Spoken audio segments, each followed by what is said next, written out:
Selamat pagi Bapak Ibu Jemaat sekalian dimanapun berada. Shalom, salam dan sejahtera buat kita semua. Hari ini kita memperingati hari yang khusus, Jumat Agung, karya kematian Kristus di atas kayu salib yang menebus dosa kita, menyelamatkan kita. Dan ibadah pada hari ini akan disertai dengan penjamuan kudus. Bapak Ibu dapat menyiapkan roti dan anggur di rumah masing-masing dan mengikuti aba-aba dari hamba Tuhan pada liturgi ibadah nanti. Sebelum kita mulai, izinkan saya untuk menyampaikan warta jemaat. Nanti pada hari Minggu, tetap ada sekolah Minggu pada pukul 9 dan pada pukul 10.30 ada ibadah Paskah. Kita akan merayakan Paskah bersama-sama lewat YouTube channel GPK Kelapa Gading. Bapak Ibu dapat mengikutinya bersama-sama. Baik, kita akan memulai ibadah kita pada hari ini. Saya mengajak semua jemaat untuk boleh bangkit berdiri bersama-sama dan mari kita mengambil waktu saat teduh sejenak.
Amin. Satu selesai.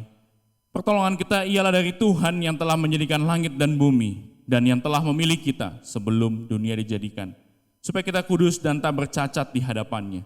Kiranya Allah Bapa yang Maha Kasih, Juru Selamat kita Yesus Kristus dan penghiburan dari Roh Kudus menyertai ibadah kita ini dari awal hingga selesai. Amin. Jemaat bisa duduk kembali. Hari ini kita memperingati Yesus, Dia yang telah mati bagi kita, menyelamatkan kita, sehingga mengangkat kita menjadi anaknya. Kita boleh berjalan dalam anugerah Tuhan. Bagi Dia segala kemuliaan kekal selama-lamanya.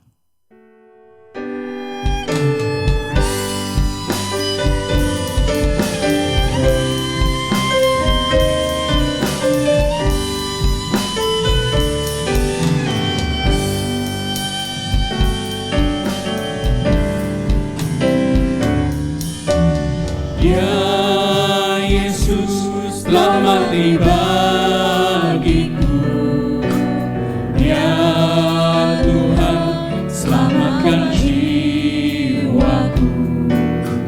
Bagi Dia pujaanku, tak dapat ku balas kasih-Nya. Dia angkatku jadi anaknya, beri damai di dalam hidupku.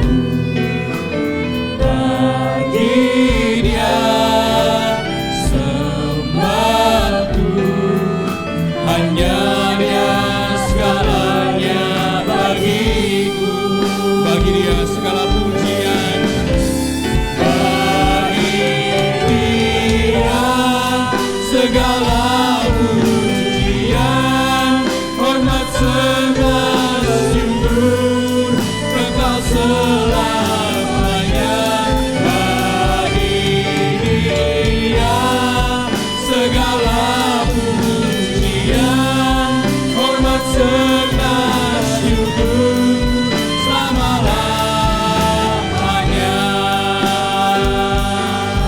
ya Yesus selamat bagiku.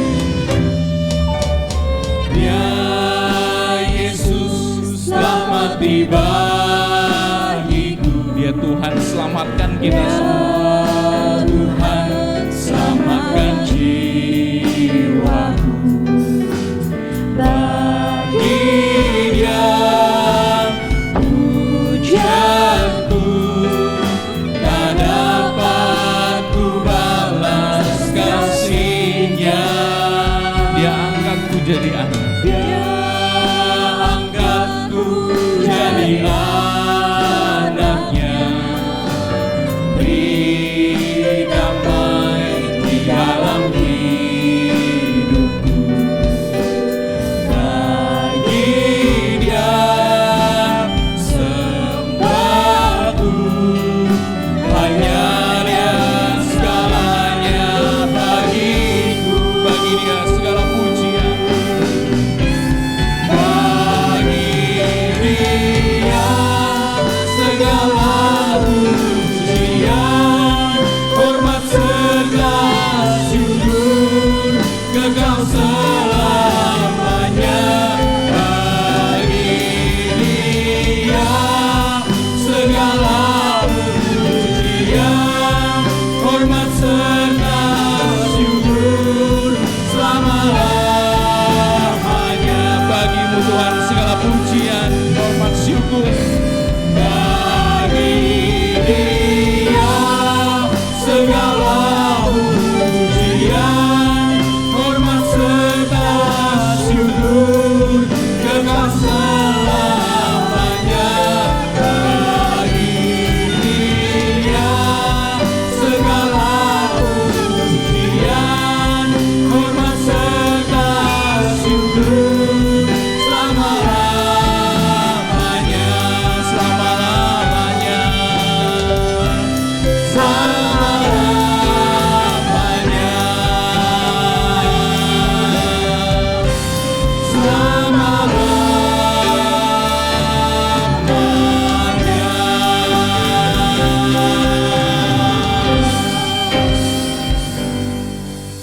Mari kita tunduk kepala, kita berdoa. Bagimu Tuhan segala pujian, hormat, serta syukur selama-lamanya. Dari hati kami naikkan itu dengan penuh sukacita, dengan penuh ucapan syukur, karena kami tahu karya salib Kristus yang begitu luar biasa buat setiap kami, menganugerahkan keselamatan buat kami umat-Mu yang berdosa. Namun Tuhan, dengan kasih-Mu Engkau memilih kami, Engkau menyelamatkan kami, Engkau menebus kami dengan darah-Mu yang mahal, yang tiada bercela. Terima kasih Tuhan. Kami memperingati kematian Kristus di atas kayu salib pada hari ini. Kami mengakui segala dosa kami di hadapan Tuhan. Engkau Allah yang melawat setiap umat-Mu dimanapun berada. Engkau memulihkan keberadaan mereka. Engkau menyucikan, menguduskan hati setiap kami, sehingga kami boleh layak untuk menghampiri hadirat Tuhan pada hari ini. Dan kalau hari ini kami menerima firman Tuhan dan perjamuan kudus, kami percaya ada berkat Tuhan buat setiap kami. Terima kasih ya Bapa, Engkau pimpin ibadah kami dari awal hingga selesainya. Setiap bagian di dalamnya menjadi berkat buat setiap kami yang ikut berpartisipasi di dalamnya. Terima kasih ya Bapa, kami berdoa, bersyukur dalam nama Tuhan Yesus Kristus, Tuhan dan Juru Selamat kami yang hidup. Haleluya, amin. Maka sampailah Yesus bersama-sama murid-muridnya ke suatu tempat yang bernama Getsemani. Lalu ia berkata kepada murid-muridnya, "Duduklah di sini, sementara aku pergi ke sana untuk berdoa." Dan ia membawa Petrus dan kedua anak Zebedeus sertanya. Maka mulailah ia merasa sedih dan gentar. Lalu katanya kepada mereka, "Hatiku sangat sedih, seperti mau mati rasanya. Tinggallah di sini dan berjaga-jagalah dengan aku." Maka ia maju sedikit, lalu sujud dan berdoa, katanya, "Ya Bapakku, jikalau sekiranya mungkin, biarlah cawan ini lalu daripadaku. Tapi janganlah seperti yang ku kehendaki, melainkan seperti yang Engkau kehendaki." Sebuah keteladanan untuk taat sepenuhnya pada kehendak Bapa ditunjukkan oleh Yesus Demikian juga seharusnya hidup kita taat sepenuhnya pada kehendak Allah. Karena Yesus telah menebus kita, bukan dengan barang fana, bukan juga dengan emas perak, tapi dengan darahnya yang tiada bercelah. Sehingga hidup ini hendaklah kita persembahkan kepada Tuhan. Hidup yang fana, yang sia-sia, sudah kita tinggalkan. Dan biar hidup kita menjadi seperti yang Tuhan ingini.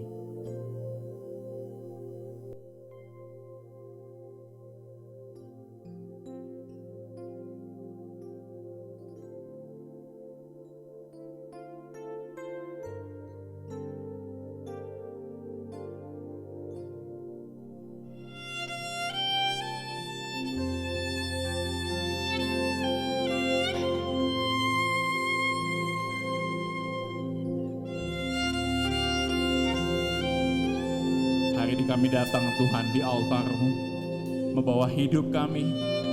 Kami berdoa, mengakui segala dosa kami di hadapan Tuhan. Dan Engkau yang mengampuni semuanya, memulihkan seutuhnya. Karena Engkau mengasihi kami. Kami rindu hidup kami menjadi persembahan di mezbah-Mu. Sehingga kami boleh menjalani kehendak ke Tuhan dalam hidup kami. Terima kasih Tuhan. Terima kasih untuk karya-Mu di atas kayu salib buat setiap kami. Kami bersyukur.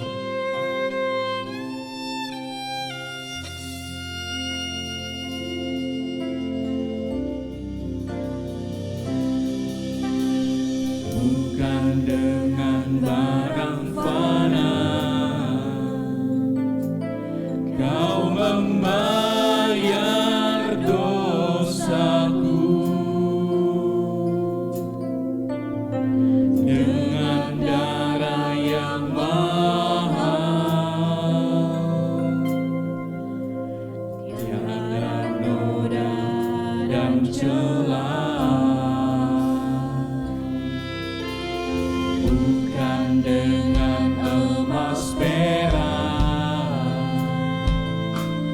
Kau menebus diriku, Oleh segenap kasih, oleh segenap kasih dan pengorbananmu, ku telah mati dan tinggalkan cara hidupku yang lama. Semuanya sia-sia dan tak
hidup kami yang lama Tuhan. Ku telah mati dan tinggalkan jalan hidupku yang lama. Ini komitmen kami di hadapan-Mu pagi hari ini. Kami tinggalkan semua jalan yang lama, yang sia-sia dan tidak berarti Tuhan. Dan tak berarti lagi. Kami bawa hidup kami jadi persembahan yang hidup kepada Tuhan. Ku letakkan pada mezbah-Mu ya Tuhan.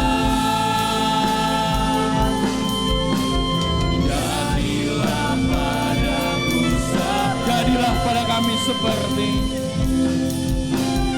jadilah padaku seperti, jadilah padaku seperti, jadilah padaku seperti yang Kau ingini.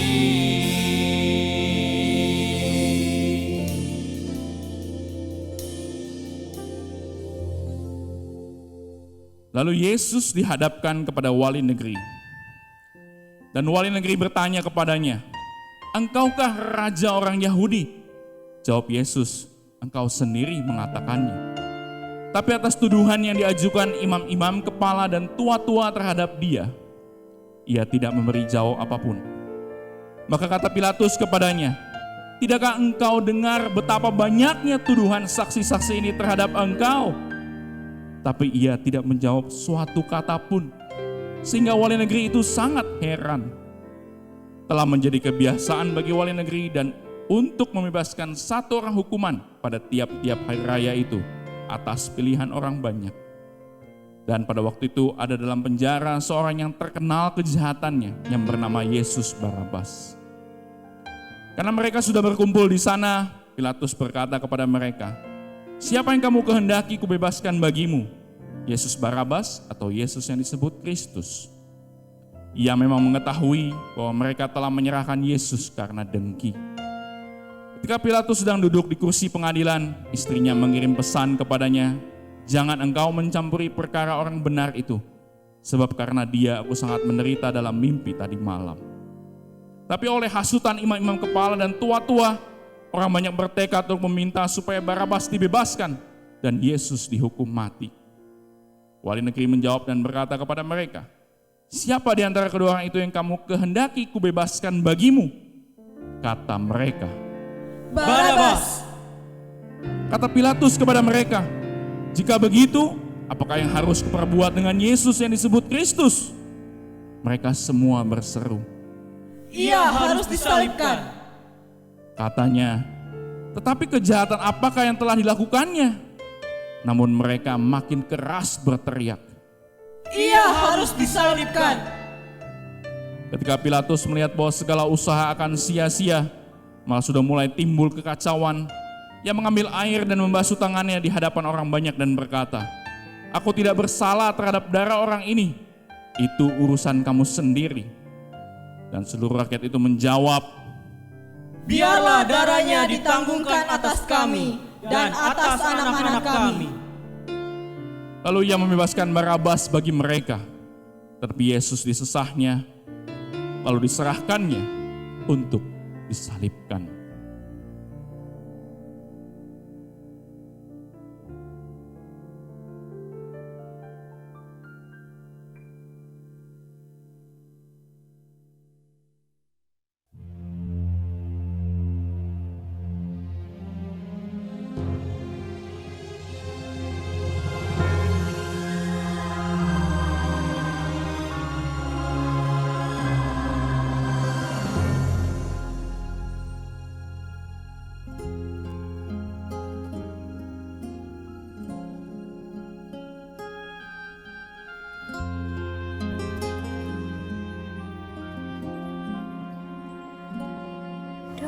La Via Dolorosa in Jerusalem that day, the soldiers tried to clear the narrow street, but But the crowd pressing to see the man condemned to die on Calvary.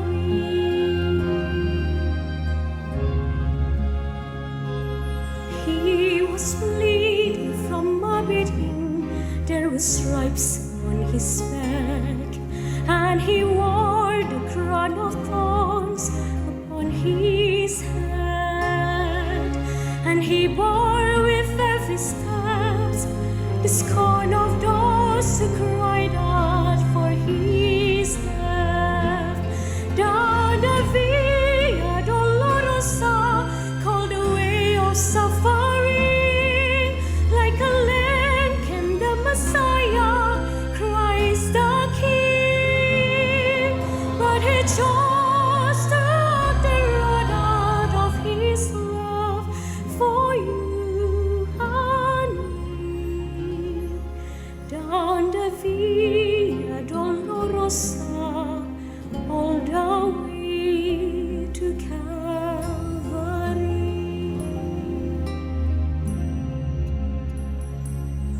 Por la Via Dolorosa, triste día en Jerusalén, los soldados le abrían paso a Jesús,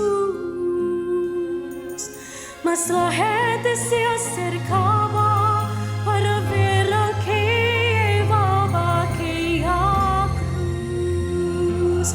Por la Via Dolorosa, que es la vía del dolor, como oveja vino Cristo, Rey y Señor. Y ve que Cristo y por su amor, por ti, por mí, por la Via Dolorosa al Calvario ya morí. The blood that would cleanse the souls of all men made its way to the heart of Jerusalem.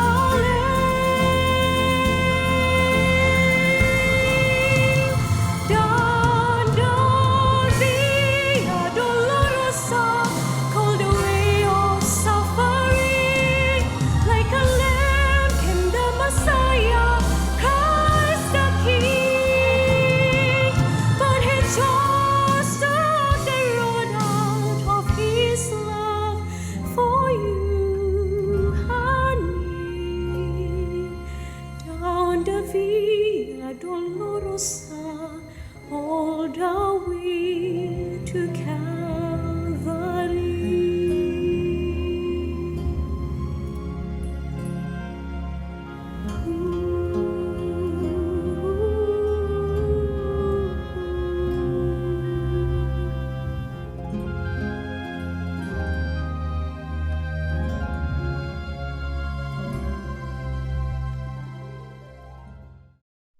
Tetapi sesungguhnya penyakit kitalah yang ditanggungnya, dan kesengsaraan kita yang dipikulnya. Padahal kita mengira dia kena tulah, dipukul dan ditindas Allah. Tetapi dia tertikam oleh karena pemberontakan kita. Dia diremukan oleh karena kejahatan kita. Ganjaran yang mendatangkan keselamatan bagi kita ditimpakan kepadanya. Dan oleh bilur-bilurnya kita menjadi sembuh. Kita sekalian sesat seperti domba. Masing-masing kita mengambil jalannya sendiri. Tapi Tuhan telah menimpakan kepadanya kejahatan kita sekalian. Sebab upah dosa ialah maut, tapi karunia Allah ialah hidup yang kekal dalam Kristus Yesus. Karena semua orang telah berbuat dosa dan telah kehilangan kemuliaan Allah. Dan oleh kasih karunia telah dibenarkan dengan cuma-cuma karena penebusan dalam Kristus Yesus.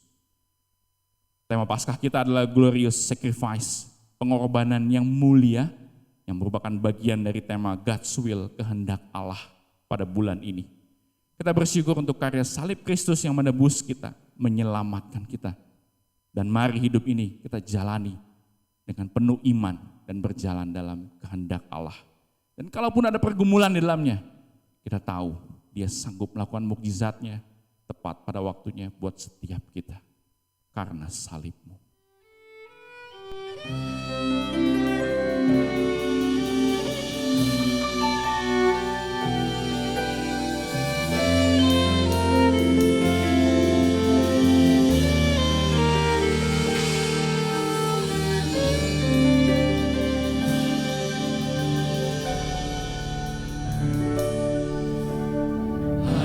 Kau Tuhan di hidupku,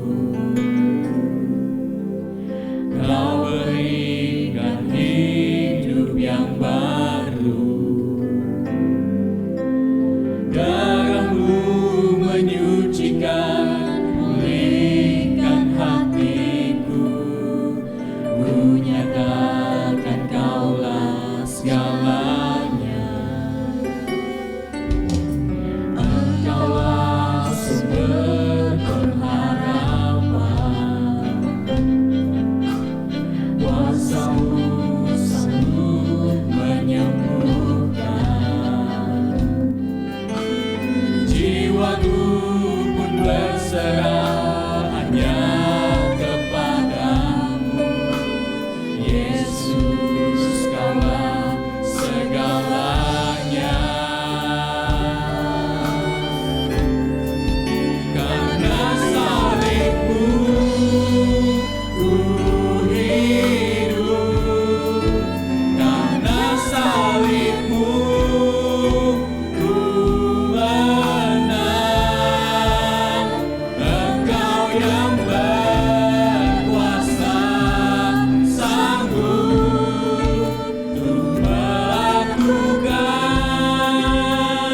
mujizat-Mu di hidupku. Hanya Kau Tuhan di hidupku. Hanya Kau Tuhan di hidupku. Dia berikan kita hidup yang baru. Kau berikan hidup yang baru. Darah-Nya menyucikan, memulihkan kita. Darah-Mu menyucikan, pulihkan hatiku. Ku nyatakan Kaulah segalanya. Dialah sumber pengharapan. Engkaulah sumber pengharapan. Kuasa-Nya sanggup menyembuhkan. Kuasa-Mu sanggup menyembuhkan. Jiwaku pun berserah hanya kepadamu. Yesus, Kaulah segalanya. Karena salib-Mu kami hidup, Tuhan.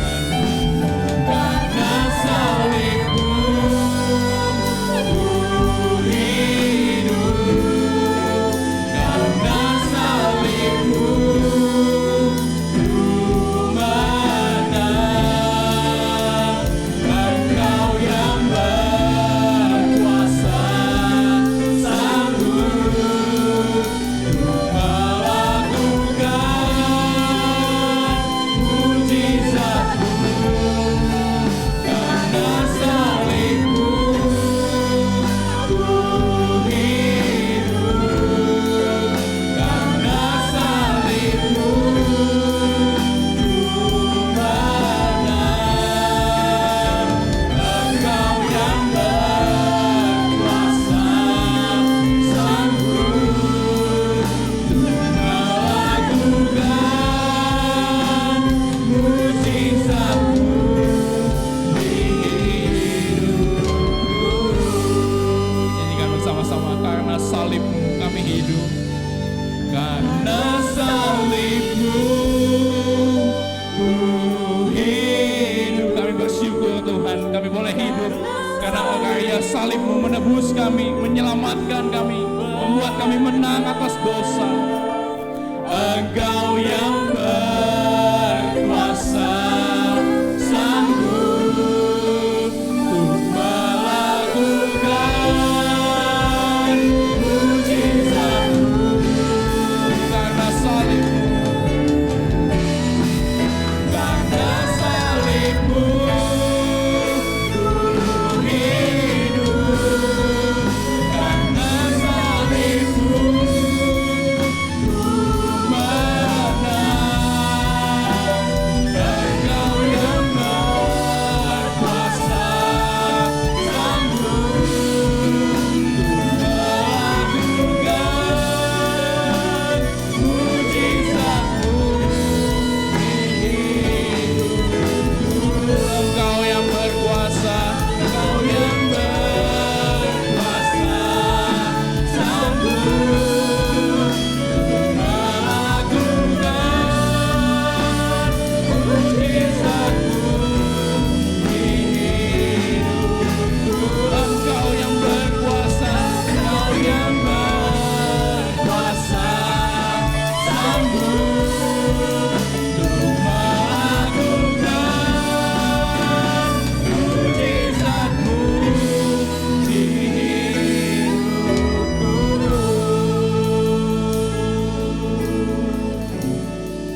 Kami datang di hadapan-Mu ya Tuhan, hendak merenungkan makna-makna yang terdalam daripada pengorbanan Tuhan di kayu salib 2000 tahun yang lalu. Hari ini kami terus memikirkan dan merenungkan bagaimana Tuhan mengorbankan dirinya.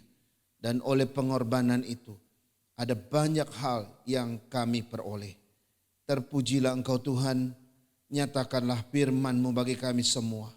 Bila hati kami menjadi tanah yang baik untuk menerima kebenaran firman Tuhan. Sehingga kami tidak hanya mengisi pengetahuan kami, tetapi kami juga menghidupi setiap butir-butir kebenaran Tuhan. Berbicaralah kepada kami, karena hati kami telah siap. Dalam nama Yesus kami berdoa. Amin. Shalom Bapak Ibu Saudara-saudara sekalian. Hari ini kita memasuki suatu hari besar Kristiani, yaitu hari Jumat Agung. Karena itu kita akan memikirkan satu tema khusus, yaitu glorious sacrifice, pengorbanan yang mulia. Mari kita membaca dari Roma pasal 5 ayat 6 sampai 10 sebelumnya. Roma 5 ayat 6 sampai 10. Demikian firman Tuhan. Karena waktu kita masih lemah, Kristus telah mati untuk kita orang-orang durhaka pada waktu yang ditentukan oleh Allah. Sebab tidak mudah seorang mau mati untuk orang yang benar. Tetapi mungkin untuk orang yang baik ada orang yang berani mati. Akan tetapi Allah menunjukkan kasih-Nya kepada kita. Oleh karena Kristus telah mati untuk kita ketika kita masih berdosa. Lebih-lebih karena kita sekarang telah dibenarkan oleh darah-Nya, kita pasti akan diselamatkan dari murka Allah. Sebab jikalau kita, ketika kita masih seteru diperdamaikan dengan Allah oleh kematian anaknya, lebih-lebih kita yang sekarang telah diperdamaikan, pasti akan diselamatkan oleh hidupnya. Nah saudara-saudara sekalian, ketika kita berbicara tentang pengorbanan yang mulia, maka hal yang pertama muncul dalam pikiran saya dan mungkin juga di pikiran saudara. Sebenarnya apa sih yang disebut dengan pengorbanan yang mulia itu? Apa sih kriteria sebuah pengorbanan disebut sebagai pengorbanan yang mulia? Apa ukurannya? Dan apa yang menjadi standar yang dipakai? Sehingga kita bilang ini pengorbanan yang mulia. Saudara-saudara, beberapa tahun yang lalu sebuah video viral di dunia maya. Video itu adalah tentang seorang ayah yang memberikan pesan kepada anaknya. Pesan itu adalah pesan-pesan terakhir sebelum dia mendonorkan jantungnya kepada anak yang dia cintai. Si ayah lebih memilih agar anaknya hidup daripada dirinya sendiri. Karena itu dia memutuskan untuk mendonorkan jantungnya kepada si anak.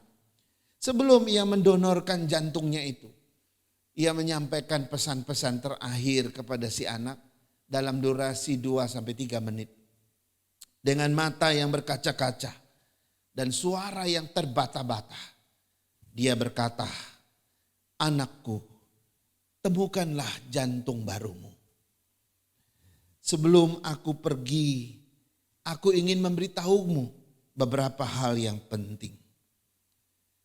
Ayah ingin engkau selalu mendengar ibumu, karena dia adalah teman yang terbaik bagimu. Keluarga sangatlah penting. Jika engkau ingin melakukan sesuatu, lakukanlah yang terbaik.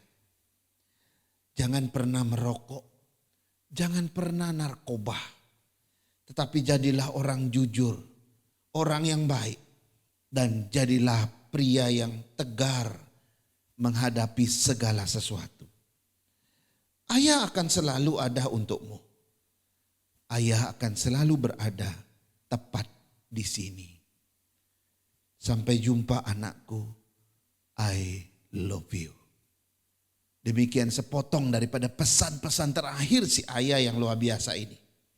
Saudara-saudara, seandainya cerita ini benar, Sebab ini serupanya sepotong dialog dalam sebuah film beberapa tahun yang lalu. Seandainya cerita ini benar, apakah pengorbanan si ayah ini masuk dalam kriteria pengorbanan yang mulia? Apakah pengorbanan si ayah yang baik hati ini dapat dikategorikan masuk dalam standar sebuah pengorbanan yang mulia? Mungkin bagi si anak, pengorbanan ayahnya adalah sebuah pengorbanan yang luar biasa. Sebuah pengorbanan yang besar, sebuah pengorbanan yang agung, dan mungkin juga disebut pengorbanan yang mulia. Tapi bagaimana bagi orang yang banyak yang lain? Apakah orang banyak akan menerima dan bisa berkata bahwa ini adalah pengorbanan yang mulia, pengorbanan yang besar? Belum tentu, saudara-saudara. Si anak betul, karena kalau bukan jantung ayahnya didonorkan, dia pasti sudah mati. Tapi dia menjadi hidup karena dia boleh memakai jantung ayahnya. Tapi bagi banyak orang ini belum tentu diterima. Karena mereka nggak menerima manfaat langsung dari pengorbanan ayah ini. Sebab pengorbanan si ayah yang baik hanyalah terbatas pada anaknya. Tapi ini berbeda sekali dengan pengorbanan yang Yesus kerjakan bagi kita di kayu salib. Alkitab menyebutkan bahwa pengorbanan Kristus di kayu salib sangat-sangat agung, sangat mulia, sangat besar. Dan pengorbanan Kristus di kayu salib ini melampaui standar apapun, melampaui ukuran manapun, dan melampaui kategori dan juga kriteria apapun, saudara-saudara. Karena itu pertanyaannya begini, apa yang membuat pengorbanan Kristus begitu mulia, begitu agung, dan begitu besar bagi kita? Yang kedua, standar dan kriteria apa sehingga pengorbanan Kristus di kayu salib itu disebut pengorbanan yang besar, pengorbanan yang mulia. Dan belum pernah ada pengorbanan seperti itu di muka bumi ini. Saudara-saudara, menjawab hal ini ada 4 alasan utama mengapa pengorbanan Kristus disebut pengorbanan yang mulia. Yang pertama, saudara, pengorbanan Kristus disebut pengorbanan yang mulia karena diberikan oleh orang yang mulia atau oknum yang mulia. Ada sesuatu prinsip yang menarik begini, saudara. Sesuatu akan dianggap mulia kalau diberikan oleh oknum yang mulia. Atau sesuatu dianggap bernilai, berharga apabila diberikan oleh seorang oknum yang terkenal misalnya. Presiden saya lihat kalau dia kunjungan ke daerah-daerah, dia suka kasih pertanyaan kepada anak-anak. Lalu kalau ada yang bisa menjawab, dia kasih sepeda. Nah, saudara-saudara, saya yakin si anak yang dapat sepeda dari Presiden Jokowi pasti akan memelihara baik-baik itu sepeda. Dia pasti akan selalu menjaganya. Dan selalu bangga karena ini dari Presiden RI. Saya yakin sepeda itu tidak akan dipakai sembarangan. Mungkin juga akan dipajang begitu saja di rumahnya. Kenapa? Karena diberikan oleh oknum atau orang yang mulia. Sehingga barang yang diberikan pun dianggap mulia. Begitu juga dengan zaman kerajaan zaman dulu misalnya. Semua yang diberikan oleh orang-orang besar, oleh orang-orang mulia.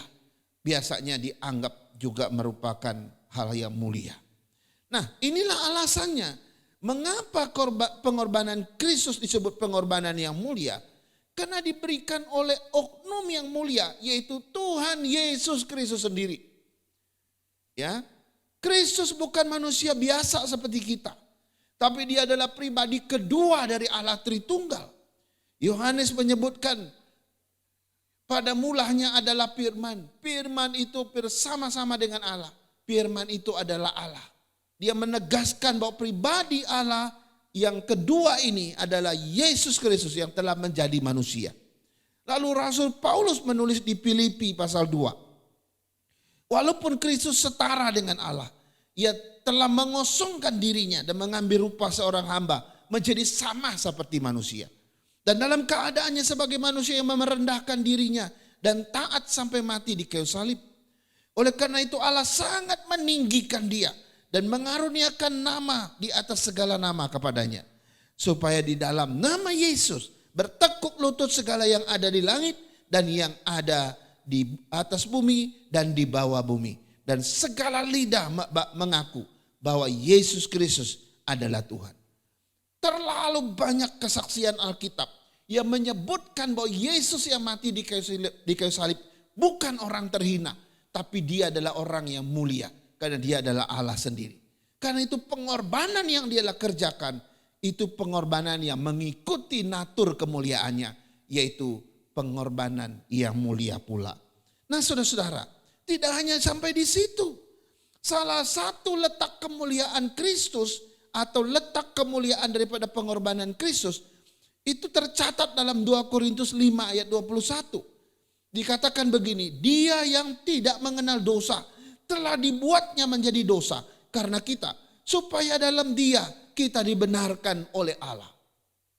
Saudara, ayat ini mau mengatakan apa sih? Ayat ini mau mengatakan bahwa pengorbanan Kristus itu lahir dari satu pribadi yang tidak berdosa. Pengorbanannya di kayu salib lahir dari satu oknum yang tidak pernah ada cacat celanya. Sehingga pengorbanan Kristus di mata Tuhan dianggap layak dan diterima oleh Allah serta diperkenan oleh Allah sendiri. Nah tentu pengorbanan Kristus berbeda dengan pengorbanan si ayah yang saya ceritakan tadi yang mendonorkan jantungnya. Bahwa semua pengorbanan yang kita berikan penuh dengan cacat celah, penuh dengan dosa, bahkan sudah tercemar oleh segala kejahatan dan dosa kita. Sehingga sehebat apapun si ayah itu berkorban, sehebat apapun saudara dan saya berkorban bagi orang lain, maka itu tidak pernah layak di hadapan Tuhan. Darah kita tidak sama dengan darah Kristus. Nyawa kita tidak sama dengan nyawa Kristus. Nyawa kita tidak ada nilai apa-apa. Ketika kita mengorbankan darah kita, nyawa kita, hidup kita, itu tidak akan pernah berarti apa-apa. Tapi ketika Kristus mengorbankan dirinya yang mulia itu, maka nyawanya, darahnya, hidupnya menjadi satu pengorbanan yang sangat mulia di mata manusia. Jadi mengapa kok pengorbanan Kristus disebut pengorbanan yang mulia? Karena diberikan oleh oknum yang mulia. Ini yang pertama. Sekarang kita lihat yang kedua.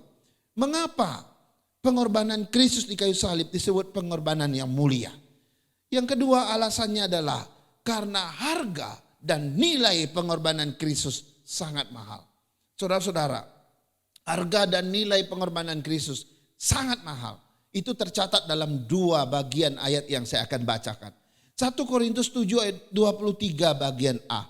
Di situ dikatakan, kamu telah dibeli dan harganya telah lunas dibayar.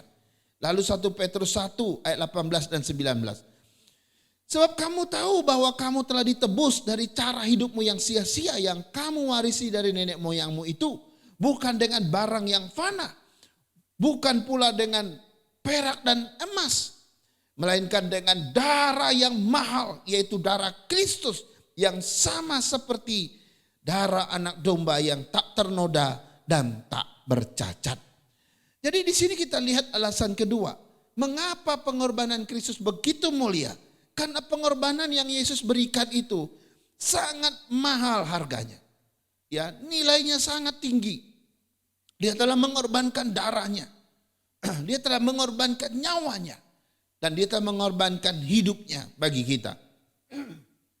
Nyawa dan darah kita sama sekali tidak seperti nyawa dan darah Kristus. Nah pertanyaannya, apa arti darah Kristus bagi kita? Darah Kristus dipakai untuk apa bagi kita? Jawabannya sederhana. Darah Kristus selalu dipakai dan memang dimaksudkan untuk menebus hidup kita dari dosa-dosa kita. Dari 2 ayat di atas tadi, kamu telah dibeli, artinya orang-orang sudah dibayar lunas tebusannya. Kemudian sebab kamu tahu bahwa kamu telah ditebus, artinya kita sudah ditebus dan dia sudah membayar untuk itu. Nah saudara-saudara sekalian, 2 ayat yang kita baca tadi sebenarnya itu mau menggambarkan para budak pada zaman dulu. Bahwa orang yang menjadi budak pada zaman dulu identik dengan orang yang terikat, dengan orang yang terbelenggu, dengan orang yang tertindas. Identik dengan orang yang terkurung atau orang yang terancam hidupnya. Karena mereka nggak punya hak hidup ada di tangan tuannya. Nah, orang-orang yang menjadi budak pada zaman dulu sulit sekali untuk dibebaskan. Seorang budak hanya bisa dibebaskan kalau ada orang lain yang mau menebusnya, mau membayar sejumlah uang sehingga ia boleh dikeluarkan atau dibebaskan. Jadi mesti ada dua. Ada orang yang mau menebus dan ada uang tebusan. Mesti dua ini baru seorang budak bisa dibebaskan. Nah, Alkitab sengaja memakai gambaran ini tentang perbudakan hidup manusia di bawah kuasa dosa, saudara-saudara. Bahwa hidup manusia sudah sejak Adam sudah di bawah kuasa dosa. Kita terikat oleh dosa. Kita terbelenggu oleh dosa. Dan kita tertindas oleh dosa. Kita di bawah kendali dosa. Dan kita terancam binasa oleh dosa. Nah, orang-orang yang terikat, yang terbelenggu oleh dosa ini tidak mungkin bebas dengan kekuatan sendiri.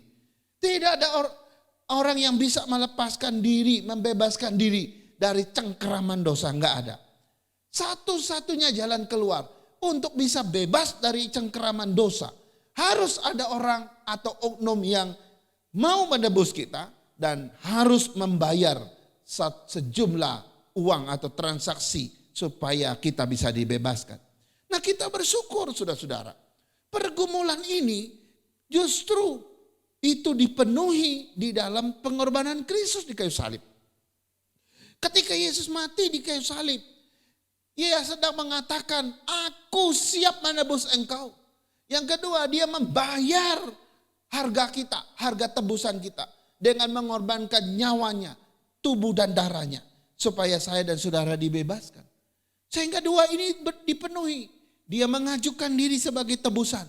Dan dia mengorbankan seluruhnya untuk membayar tuntutan dosa itu. Sehingga saudara dan saya dilepaskan, dibebaskan. Karena itu Petrus mengatakan, kamu telah ditebus dengan darah yang mahal. Yaitu darah Kristus sendiri. Saking mahalnya kita gak bisa membelinya. Saking mahalnya maka Tuhan memberikan dengan cuma-cuma.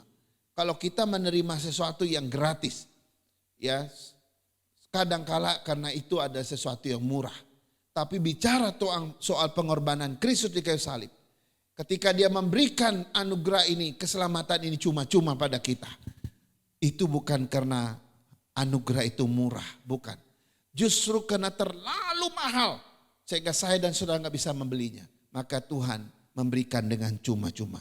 Jadi ini alasan kedua. Mengapa pengorbanan Kristus disebut pengorbanan yang mulia? Karena harga dan nilai pengorbanan itu sangat mahal. Sekarang yang ketiga. Mengapa pengorbanan Kristus disebut pengorbanan yang mulia? Alasan yang ketiga adalah karena pengorbanan Kristus itu menyelamatkan kita dari kebinasaan yang kekal. Saudara, Ibrani 9 ayat 28 berkata demikian. Demikian pula Kristus hanya satu kali saja mengorbankan dirinya untuk menanggung dosa banyak orang. Sesudah itu ia akan menyatakan dirinya sekali lagi tanpa menanggung dosa untuk menganugerahkan keselamatan kepada mereka yang menantikan dia. Saudara, apa yang kita baca ini, kita mendapatkan satu keterangan yang menarik luar biasa. Bahwa ending daripada pengorbanan Kristus adalah keselamatan untuk kita.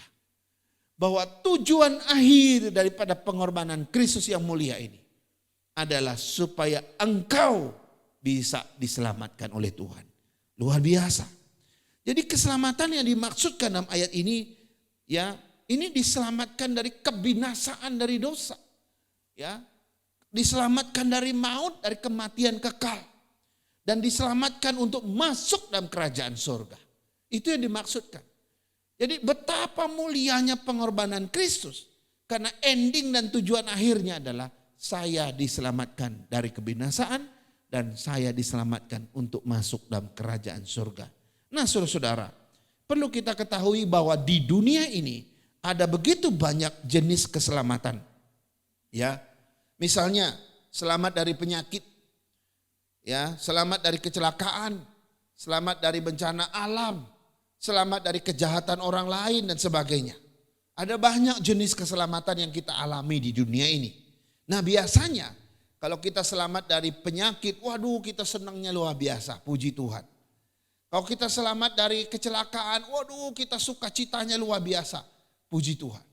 Kalau kita selamat dari bencana alam, wah kita bersyukurnya luar biasa. Dan waktu kita selamat dari kejahatan orang lain, kita bisa cerita kemana-mana. Karena kita rasa bersyukur karena boleh diselamatkan dari kejahatan orang lain. Tapi pertanyaannya, pernahkah kita bersyukur, bersukacita enggak henti-hentinya? Karena kita tahu di dalam pengorbanan Kristus, aku diselamatkan, engkau diselamatkan. Pernahkah kita bersyukur demi itu? Atau kita biasa-biasa saja? Seringkali ketika kita merayakan Jumat Agung, ketika kita mendengar firman Tuhan bahwa Yesus mati bagimu, Yesus mengampuni engkau, Yesus memberikan kehidupan yang kekal bagimu, kita biasa-biasa saja tuh. Kita datar-datar saja. Seolah-olah kita sudah kehilangan maknanya. Sehingga kata-kata yang mengatakan bahwa kita diselamatkan oleh Kristus dari kematian yang kekal, kita diselamatkan untuk hidup yang kekal. Wah, itu suatu hal yang biasa. Sehingga kita nggak ada syukurnya lagi, kita sudah nggak ada sukacitanya lagi.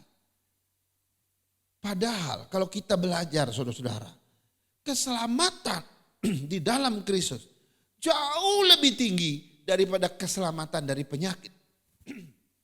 Keselamatan di dalam Kristus jauh lebih mulia daripada keselamatanmu atas kecelakaan, atas bencana.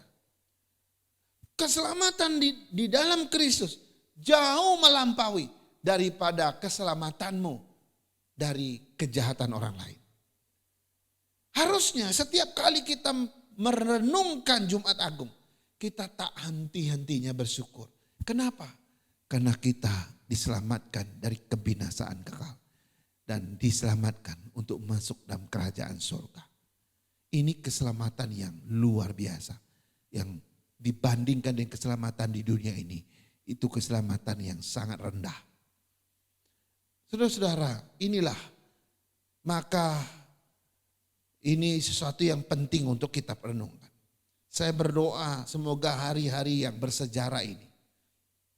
Kita terus bersyukur kepada Tuhan. Bahwa Tuhan memberkati kita, menolong kita. Jadi 3 alasan mengapa pengorbanan Kristus disebut pengorbanan yang mulia. Karena diberikan oleh oknum yang mulia, yaitu Yesus Kristus sendiri. Yang kedua, karena nilai dan harganya begitu mahal. Dia bayar dengan hak darahnya sendiri. Yang ketiga, karena melalui pengorbanan itu, engkau dan saya diselamatkan dari kebinasaan. Bukan dari keselamatan yang biasa-biasa. Kiranya Tuhan menolong kita. Mari kita berdoa. Bapa Surgawi, kami bersyukur dan berterima kasih. Karena firman-Mu telah menghadirkan setiap alasan bagaimana pengorbanan Kristus begitu mulia. Kami tahu bahwa pengorbanan-Mu bukanlah pengorbanan biasa. Pengorbanan-Mu diberikan oleh Engkau yang maha mulia. Dan dengan harga dan nilai yang sangat mahal. Dan berefek pada penyelamatan akan kami. Terpujilah Engkau Tuhan. Bawalah kami setiap jemaat menghargai keselamatan yang Tuhan telah berikan bagi kami. Menghargai pengorbanan Kristus di kayu salib. Kami tidak akan pernah memaku Kristus yang kedua kali. Untuk berkorban kedua kali bagi kami. Sebab pengorbanan-Mu cukup satu kali. Untuk mengampuni semua dosa dan kesalahan kami. Ampuni kami Tuhan. Terus bawa kami. Untuk hidup di dalam kebenaran dan keselamatan yang Kau berikan. Berkati umat-Mu dan hamba-Mu. Agar kami semua hidup dalam pengertian yang baru. Dan melakukan kebenaran ini. untuk hidup dengan bersyukur atas kebenaran Tuhan. Ini doa dan syukur kami. Dalam nama Yesus kami berdoa. Amin. Amin. Bapak Ibu, mari kita siapkan hati kita untuk sejenak menerima perjamuan suci. Saudara-saudara yang terkasih di dalam Tuhan Yesus, sekarang sebentar lagi kita akan menerima sakramen perjamuan kudus. Sebab itu marilah kita mendengar terlebih dahulu pengajaran Tuhan tatkala perjamuan kudus ditetapkan. Rasul Paulus berkata kepada orang-orang Kristen di Korintus dalam suratnya pertama Korintus 11 ayat 23 sampai 30 demikian. Sebab apa yang telah kuteruskan kepadamu telah aku terima dari Tuhan, yaitu bahwa Tuhan Yesus pada malam waktu ia diserahkan mengambil roti, dan sesudah itu ia mengucap syukur atasnya.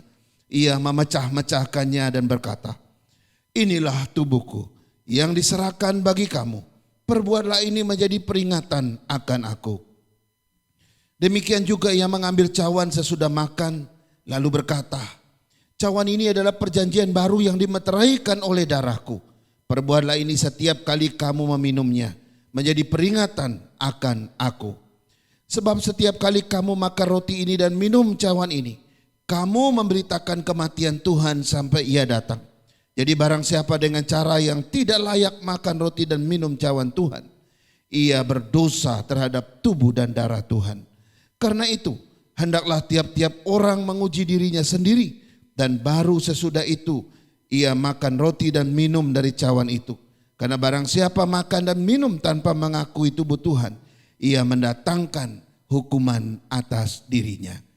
Saudara-saudara sekalian, sebelum kita menerima roti dan anggur yang mensimbolkan tubuh dan darah Tuhan, ada 3 pertanyaan yang harus kita renungkan agar kita terbebas dari kesalahan tatkala kita menerima perjamuan kudus ini.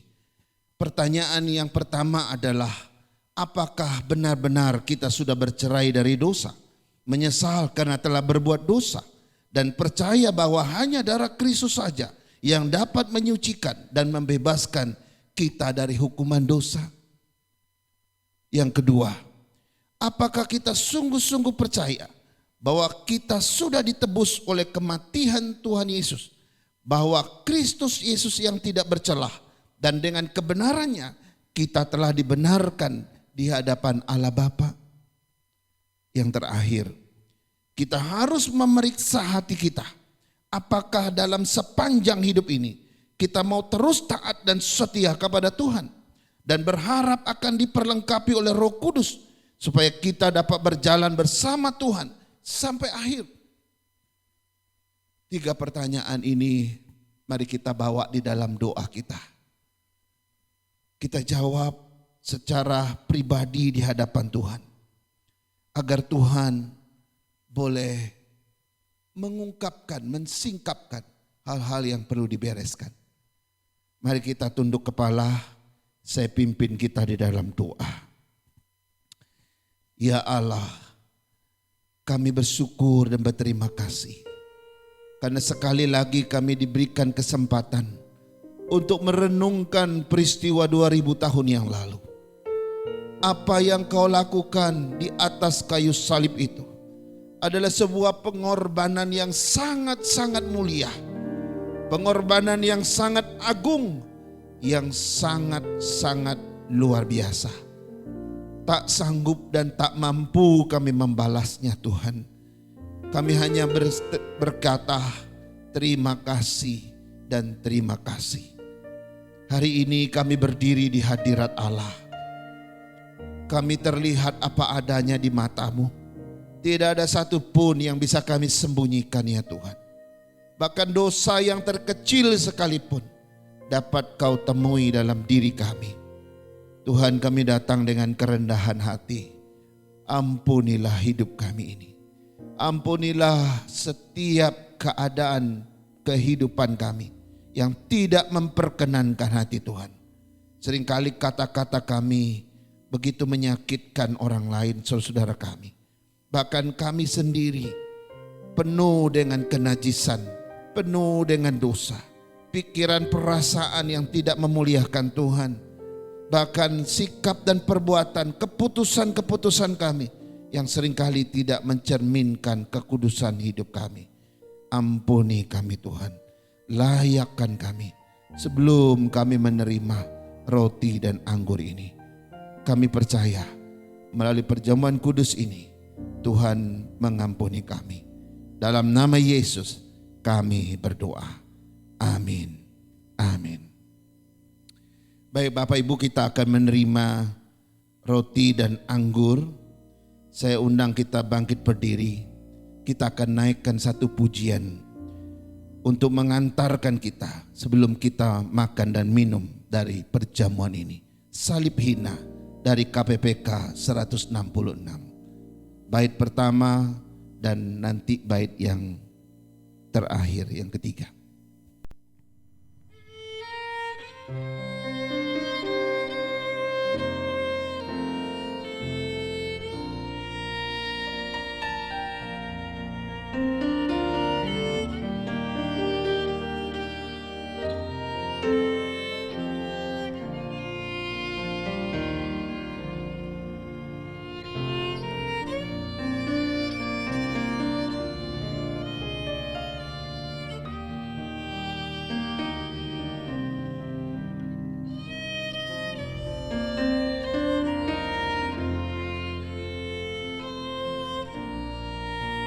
Bukit Golgota.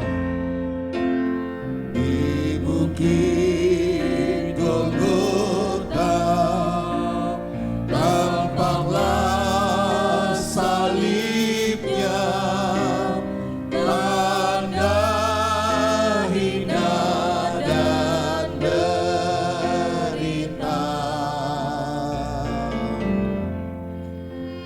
Yesus anak Allah, besarlah kasih-Nya, rela mati bagi manusia.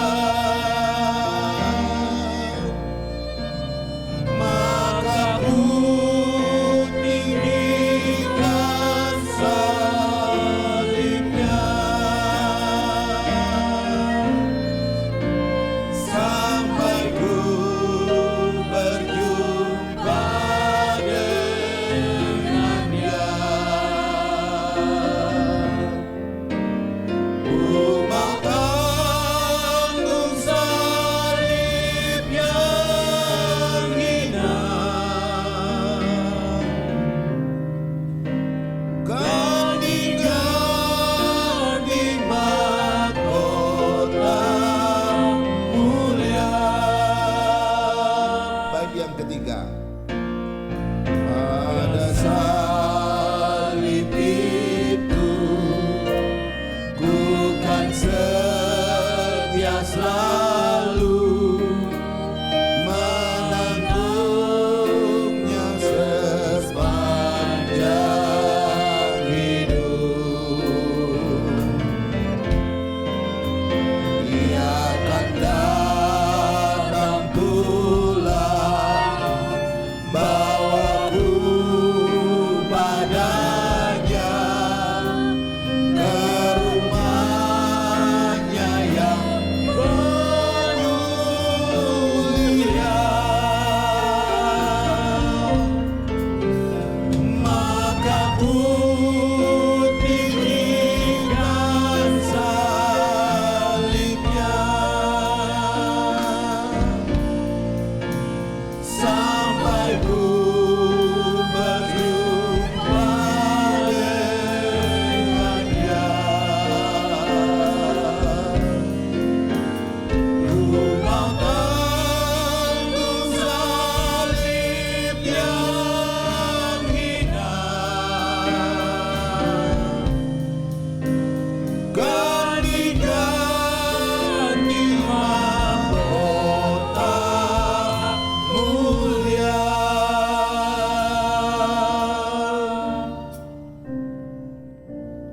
Jemaat Tuhan yang Tuhan Yesus kasihi, mari kita angkat roti di tangan kanan kita. dan dengarkan firman Tuhan. Sebab apa yang telah kuteruskan kepadamu, telah aku terima dari Tuhan, yaitu bahwa Tuhan Yesus pada malam waktu ia diserahkan, mengambil roti dan sesudah itu ia mengucap syukur atasnya. Ia memecah-mecahkannya dan berkata, inilah tubuhku yang diserahkan bagi kamu. Perbuatlah ini menjadi peringatan akan aku. Dalam nama Yesus, mari kita makan bersama-sama.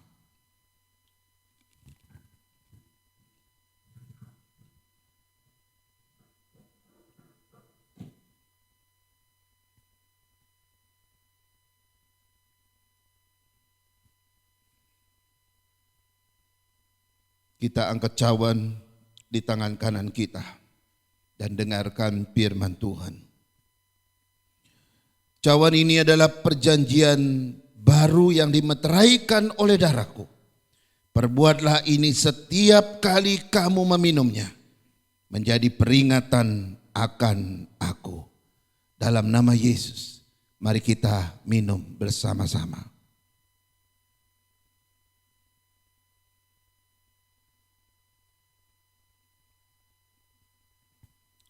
Sekali lagi kita berdoa. Tak henti-hentinya kami naikkan ucapan syukur kepadamu Tuhan.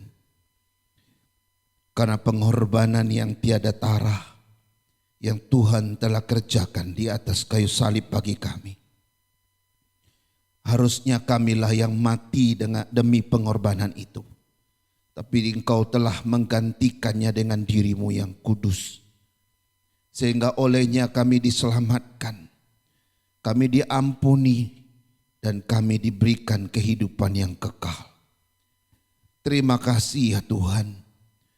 Kami setiap kali makan dan minum dari perjamuan, kami tidak saja mengenang kematian Kristus 2000 tahun yang lalu, tetapi secara rohani kami juga terus dipersekutukan dengan Kristus yang hidup. Kristus yang berdiri di sebelah kanan Allah dan berdiri sebagai imam besar bagi kami. Terpujilah Engkau Tuhan atas pengorbananmu. Berikan kami kekuatan untuk terus menjalankan hidup kami, iman kami di dunia ini. Agar kami terus menjadi berkat bagi banyak orang. Dan kami terus dipakai bagi kemuliaan-Mu. Inilah syukur kami bersyukur dan berdoa di dalam nama Tuhan Yesus. Amin. Amin.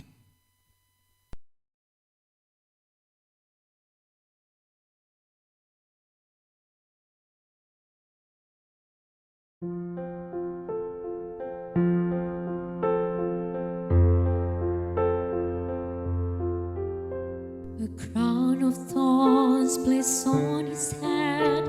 He knew that he would soon be dead. He said, did you forget me? Father, did you? They nailed him to a wooden cross. Soon all the world would feel the loss of Christ the King before his hallelujah. Hallelujah. Hallelujah.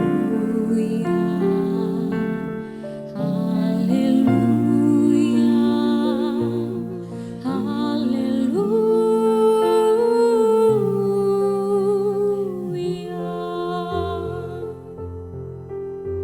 He hung his head and prepared to die, then lifted his face up to the sky, said, I am coming home now, Father, to you. A reed which held his final sip was gently lifted to his lips. He drank his last and gave his soul to glory. Hallelujah.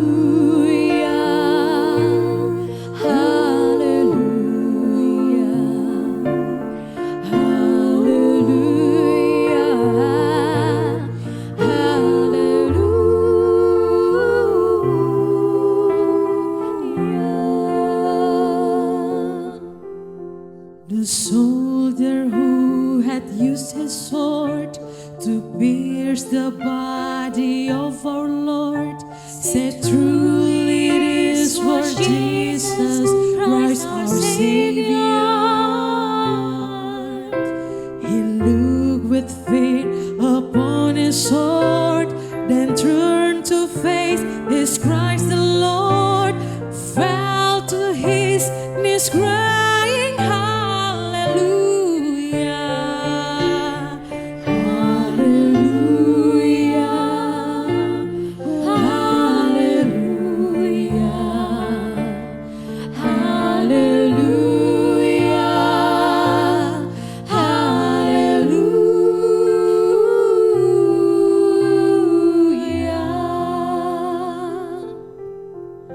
Took from his head a thorny crown and wrapped him in a linen gown and laid him down to rest inside the tomb.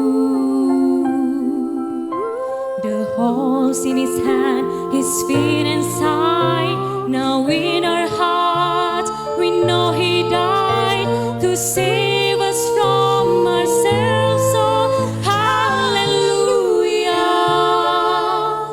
hallelujah, oh hallelujah, hallelujah, hallelujah, hallelujah.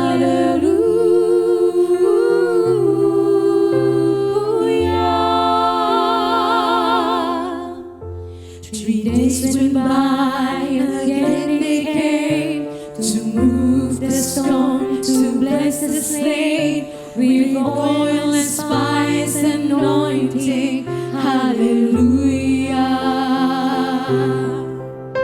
But as they went to move the stone, they saw that they were not alone, but Jesus Christ has risen. Hallelujah, hallelujah, oh hallelujah, hallelujah, hallelujah, hallelujah.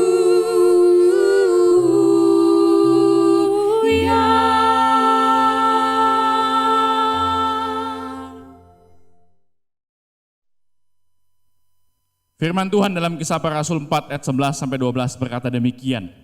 Yesus adalah batu yang dibuang oleh tukang-tukang bangunan, yaitu kamu sendiri, namun ia telah menjadi batu penjuru. Dan keselamatan tidak ada dalam siapapun juga selain di dalam Dia.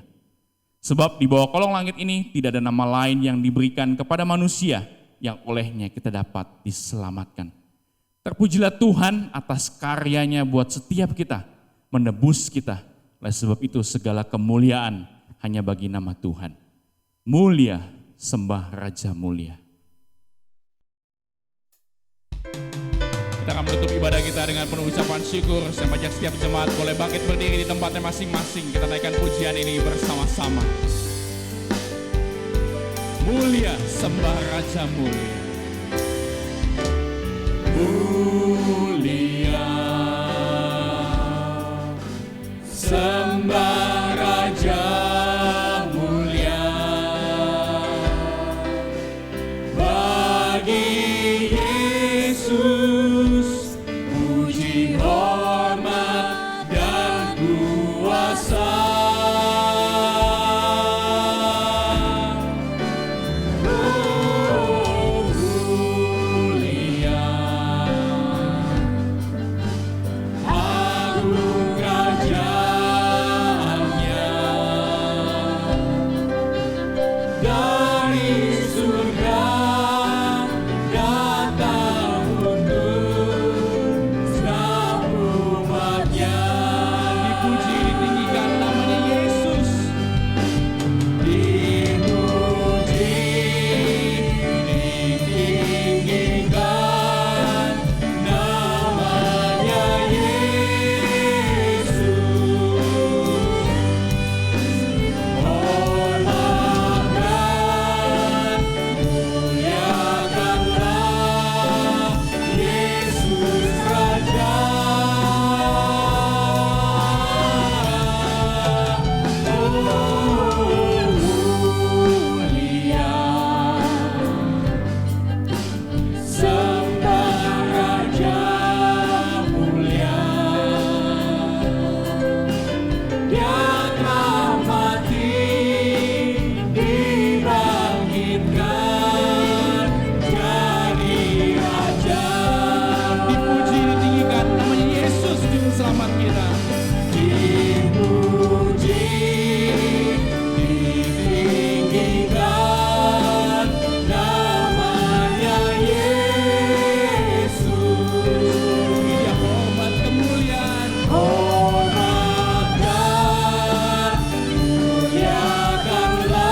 Jemaat Tuhan yang Tuhan Yesus kasihi, marilah kita kembali ke tempat kita masing-masing.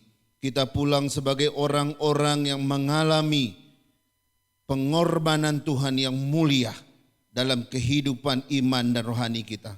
Dan terimalah berkat Tuhan.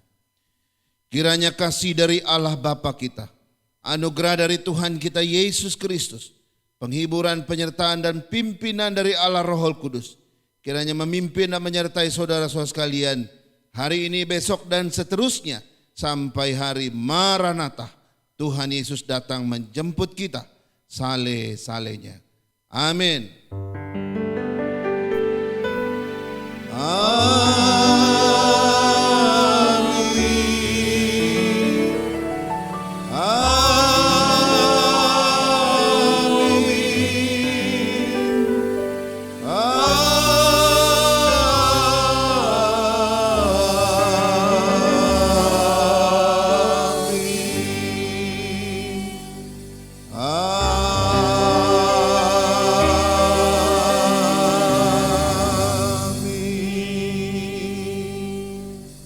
Amin.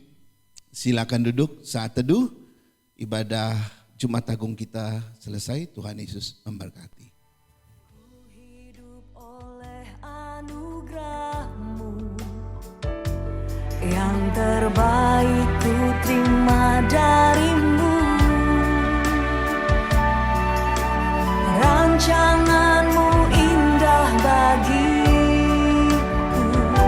sebab ku hidup selalu di dalam-Mu. Tiada pernah ku meragukan bukti kasih dan karya salib-Mu. Kau telah mati gantikan hidupku, sebab itu ku selalu bersyukur.